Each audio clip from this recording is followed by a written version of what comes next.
বাগানে এত ফুল ও ফলের সম্ভার, এগুলো কি আদপে এই 2025-এর না আগে থেকে শ্যুট করা ছিল? আপনি সেগুলো দেখাচ্ছেন। অনেকের কোশ্চেন ছিল, তো আমি কিন্তু মার্কিং করে একটা দুটো ফার্স্টে দেখিয়েছিলাম। তারপরেও কিন্তু কোশ্চেন এসছে যে এটি 2025-এর ফল না আগে এগুলো শ্যুট করা ছিল। ফার্স্ট বলবো, এখানে দেখতে পাচ্ছেন গ্রিন নেট করা রয়েছে। এখানে কিন্তু গ্রিন নেট করা রয়েছে। ফার্স্ট আপনাদের দেখাবো। সেকেন্ড দেখাবো, এখানে দেখুন মার্কিং করা রয়েছে 2025। দেখুন 26/3/25 দেখতে পাচ্ছেন, 26/3/25। দেখুন এটি সেই সিএন পিঙ্ক। ফলের গেট আপটি দেখুন, দেখুন বন্ধুরা, এটি সেই 26/3/2025। এটি হচ্ছে সেই সিএন পিঙ্ক। তো এগুলো কিন্তু সবগুলো যতগুলো ফল দেখাচ্ছি এগুলো কিন্তু প্রত্যেকটি কিন্তু আমার এই 2025-এর। এখানে দেখতে পাচ্ছেন 24/3/2025।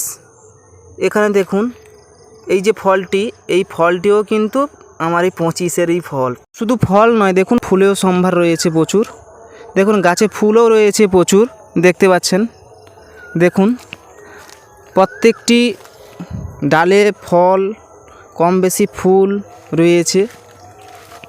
এখানে তো একটি ডালে কন্ডিশানটা দেখুন বন্ধুরা, 4টি ফুল রয়েছে। আমি আবার দুটো ভেঙে দিয়েছি অলরেডি এখানে, কারণ এতগুলো ফল সেট হলে তো অবস্থা থাকবে না গাছের। মানে একটি ডালে যদি এতগুলো ফল সেট হয় তাহলে কিন্তু খুবই সমস্যার মধ্যে পড়তে হবে। তার জন্য আমি দুটো ভেঙে দিয়েছি অলরেডি। এখানে একটা ভেঙে দিয়েছি, এই যে দেখতে পাচ্ছেন, আর এই পাশে বরাবর একটা ভেঙে দিয়েছি।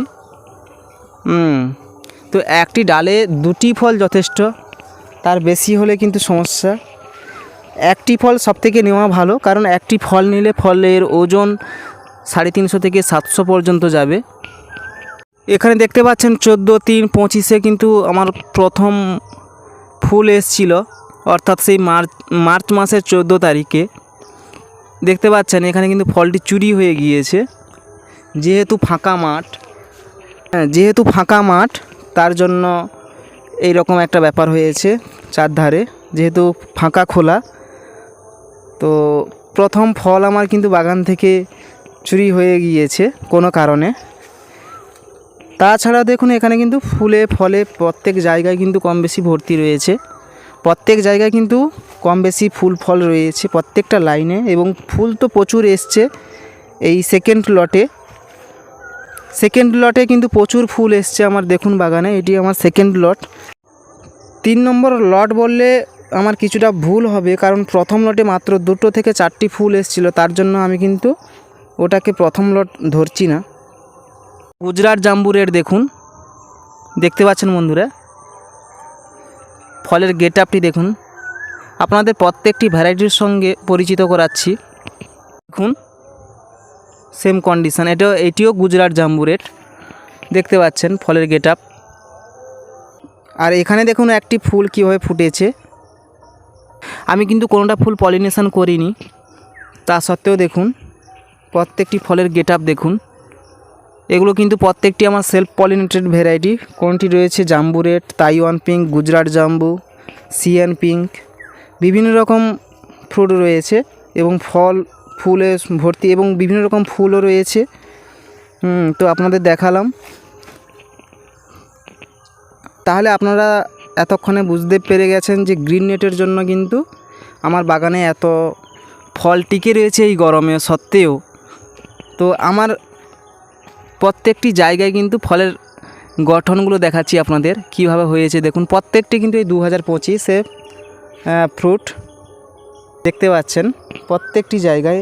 কারণ প্রথমে তো জানেন যেভাবে রোদের টেম্পার বেড়েছিল, তো তার জন্য কিন্তু এই ফলের গঠন শুধুমাত্র গ্রিন নেটের জন্যই হয়েছে। এখানে আর একটি তাইওয়ান পিঙ্ক দেখুন কত বড় হয়েছে দেখুন, এবং পাপড়িগুলো দেখুন। আর এখানে দেখতে পাচ্ছেন একটি ডালে কিন্তু 3টি জাম্বু রেড হয়েছে। তো ফলের গঠনগুলো আপনাদের দেখাচ্ছি দেখুন। তো প্রত্যেকটি ফল দেখুন, একটি ডালে কিন্তু 3টি ফল সেট হয়েছে। তো ভ্যারাইটি যদি অরিজিনাল হয় পরিচর্যা কিন্তু কন্টিনিউ সেরকম একটা লাগে না, বা অটোমেটিকলি ফল কিন্তু আপনার বড় হবে। কোনো এখানে হরমোন স্প্রে করতে হবে না বা কোনো কিছু স্প্রে করতে হবে না। হাড় খাওয়ার বছরে 3 থেকে 4 বার যথেষ্ট। আর তার সঙ্গে আপনারা যদি ফাঙ্গাস কন্ট্রোল করতে পারেন, দেখতে পাচ্ছেন বন্ধুরা এখানে কিন্তু গাছে ফাঙ্গাস রয়েছে এবং এখানে ফুলের দেখা রয়েছে। তো ফাঙ্গাস কন্ট্রোল যদি করতে পারেন, অর্থাৎ ফাঙ্গিসাইড যদি করে রাখতে পারেন, তাহলে কিন্তু বাগানে এটাই এনাফ। এবং ভিটামিন অতিরিক্ত কোনো হরমোনের স্প্রে বা ফল বড় করার জন্য কোনো কিছু টনিক এগুলোর কিন্তু প্রয়োজন পড়ে না। যদি আপনার ভ্যারাইটি অরিজিনাল হয় তাহলে কিন্তু অটোমেটিকলি আপনার ফলের ওজন 350 থেকে 700 পর্যন্ত যাবে।